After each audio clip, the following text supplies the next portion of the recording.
Hi అండి, welcome back to our channel. ఇది మా అమ్మ వాళ్ళ ఇంటి ముందు వేసిన ముగ్గు అనమాట. నేను మా అన్నయ్య వాళ్ళ ఆవిడ మా వదిన ఇద్దరం కలిసి వేసామన్నమాట. మా చరిత కలర్స్ వేసింది, హెల్ప్ చేసింది.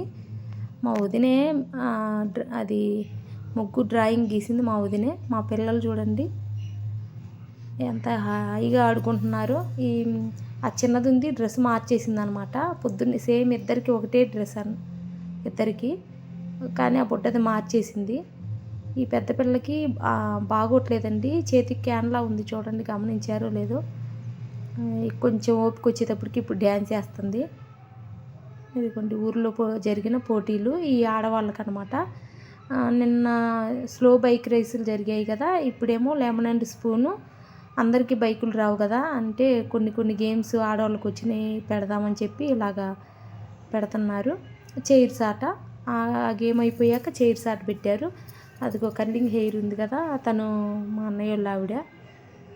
నాకంటే చిన్నదే, మౌనిక అనే పిలుస్తాను, కాకపోతే మీకు తెలియాలి కదా, అందుకని అర్థం అవ్వాలని చెప్పి వదిన అంటున్నాను. థర్డ్ ప్రైజ్ వచ్చింది మౌనికకి. వీళ్ళందరూ ఆల్రెడీ గేమ్స్ విడిగా ఆడారు, ఏజ్ ప్రకారం పెట్టారు. వాళ్ళల్లో గెలిచిన 5గురిని మళ్ళీ ఆడిస్తున్నారు అనమాట. మామూలుగా లేదండి, పిల్లలు భలే ఎంజాయ్ చేశారు. మా మౌనిక కూడా బాగా ఎంజాయ్ చేసిద్ది ఊరు వస్తే. ఇక్కడికి సంక్రాంతికి, వినాయక చవితికి, తిరునాళ్ళకి ఖచ్చితంగా ఊర్లో కోడళ్ళు కూడా వస్తారు. వాళ్ళు పుట్టింటికి వెళ్ళరు, ఎందుకంటే కొంచెం పల్లెటూరు కదా, ఎంటర్టైన్మెంట్గా ఉంటుంది అని చెప్పి ఇక్కడికే వస్తారు.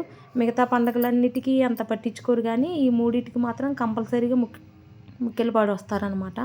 మేము కూడా వెళ్తాము, ఈ 3 పండుగలకు ఖచ్చితంగా వెళ్తామన్నమాట. వీళ్ళిద్దరు మాత్రం లాస్ట్లో చాలాసేపు ఆడిచ్చారు వీళ్ళిద్దరిని, ఎందుకంటే కొంచెం ఆడినట్టు ఉంటుంది, సరదాగా ఉండిద్ది, నవ్వుకోవచ్చు అని చెప్పి. పిల్ల కూర్చోడానికి వెళ్ళబోతుంది. ఎప్పుడు విజిల్ వేస్తారా దాంట్లో కూర్చుందామా అని వెయిట్ చేస్తుంది. రెడ్ కలరు డ్రెస్ పిల్ల. మళ్ళీ ఆడిచ్చారు, ఆ పిల్ల కూర్చుంది, విజిల్ వేయకముందే కూర్చుందనమాట. కానీ తీసేయలేదు, మళ్ళీ బాధపడిద్ది అని చెప్పి. లాస్ట్లో ఎవరు గెలిచారో నేనైతే చూడలేదు, జస్ట్ మిస్ అనమాట. తర్వాత వీడియో తీయలేదు, ఇద్దరు ఒకేసారి కూర్చున్నారు. ఎవరికి ఇచ్చారో. ఇది స్కూల్ అనమాట, మా స్కూలేనండి ఇది. మా అన్నయ్య ఆయన ఊరు ప్రెసిడెంట్, తన వల్లే ఇది ఊరంతా అంత సందడిగా ఉంది. ఇంతకు ముందు లేదు, ఈ అన్నయ్య ప్రెసిడెంట్ అయిన కాడి నుంచి ఇలా బాగా ఊరంతా చాలా సందడిగా ఇలా ఉంది. సంక్రాంతి పండగకి, ప్రతి పండగకి ఇలా పోటీలు పెడతారు, పిల్లలకు కానీ పెద్దోళ్ళకి కానీ. ఆడవాళ్ళని లేదు, మగవాళ్ళని లేదు, అందరికీ ఏయో గేమ్స్ పెడతారు. దానికి తగ్గట్టు గిఫ్ట్ కూడా అలాగే ఉంటుంది. గిఫ్ట్లు అయితే చాలా బాగున్నాయండి. చరిత్రకి కూడా స్లో రేస్లో వచ్చింది, నేను చూపిస్తాను తర్వాత. కబడ్డీ ఆడుతున్నారు,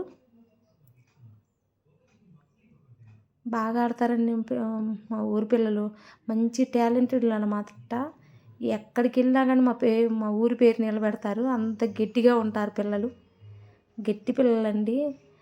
మా మౌనిక కూడా అనిద్ది, పల్లెటూరులో పెరిగిన పిల్లలు బాగా స్ట్రాంగ్గా ఉంటారు వదిన అని అంటుంటుంది.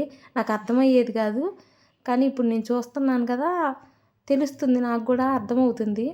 ఎట్టయినా పల్లెటూరులో పెరిగిన పిల్లలు వేరుగుంటారు, పట్టణంలో పెరిగిన పిల్లలు వేరుగుంటారు.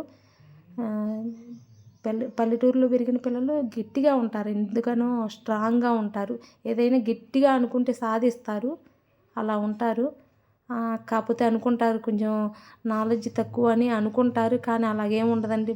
చాలా తెలివి కల్లోళ్ళు కూడా ఉంటారు, ఎక్కువ తెలివి కల్లోళ్ళే ఉంటారండి. మా ఊరే చూపిస్తున్నాను, చాలా వాటికి అందరూ జాబర్సే ఉంటారు. ప్రతి ఇంటికి వచ్చి కనీసం ఒక్కళ్ళైనా ఉంటారనమాట. ఏ సాఫ్ట్వేరో, గవర్నమెంట్ జాబో, ఏదో ఒకటి మంచి పొజిషన్లోనే ఉంటారు. పిల్లలు చూడండి తాడాటలు ఆడుతున్నారు. ఇవన్నీ చూస్తుంటే నా చిన్నప్పటి రోజులన్నీ గుర్తొస్తున్నాయి.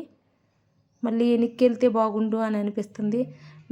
నన్ను కానీ ఇప్పుడు వెనక్కి పంపిస్తే మళ్ళీ చదువుకుంటాను, అంత ఇదిగా ఉంది నాకైతే చదువు మీద. వీడియో నచ్చితే లైక్ చేయండి, షేర్ చేయండి,